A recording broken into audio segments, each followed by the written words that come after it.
Kutokea kwenye kurasa ya Instagram ya msanii wa music kutokea hapa nchini Tanzania ambaye ni star pia barani Afrika, na mzungumzia Simba la Masimba Diamond Platnumz, kupitia kwenye Insta story yake ameandika ifuatayo. Ameanza hivi: Oktoba ni mwezi ambao nimezaliwa, na panapo majaliwa Oktoba 2 nitatimiza miaka 36.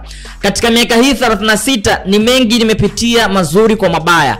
Namshukuru Mwenyezi Mungu kwa kunifanya yote kuyapokea kwa uchanya, na naamini ndio yaliyonijenga hadi leo hii kuwa hapa. Kwa kweli nimekuwa bahatika wa kupendwa na kusapotiwa kwa kipekee, na katika kusherehekea mwezi huu wa kuzaliwa kwangu nimeuweka kuwa mwezi maalum wa kuwapa raha mashabiki zangu kwa kuwatolea nyimbo mbalimbali ambazo kwa muda sijafanya hivyo.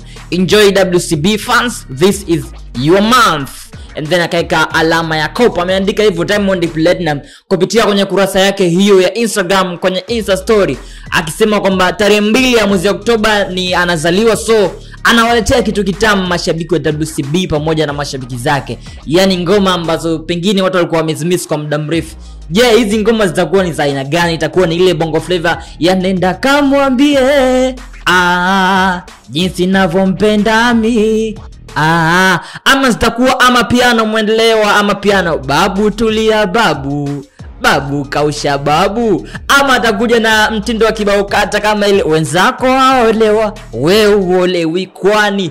Noma sana. Ukiwa kama shabiki wa Diamond Platnumz, weka maoni yako hapo chini juu ya hii kauli ya Simba la Masimba na mzungumzia Diamond Platnumz, ambapo amesema tarehe 2 kutakuwa na zawadi special kabisa kwa ajili ya mashabiki zake, ukizingatia Oktoba ndio mwezi ambao waliozaliwa. So mwezi bana utakuwa ni mwezi wa maajabu sana, mwezi ambao Simba la Masimba anakwenda kuwapa chakula cha moyoni mashabiki zake. Na ikumbuka kwamba mapema kabisa mwaka huu Diamond Platnumz alisema kwamba kabla ya kuisha huu mwaka wa 2025 ataachia album yake, au sio? So tuendelee kusubiri na kuona. Na hii ni Kobe Media, Instagram, Facebook, Thread, YouTube, tunabaluza @Kobe Media. Enjoy.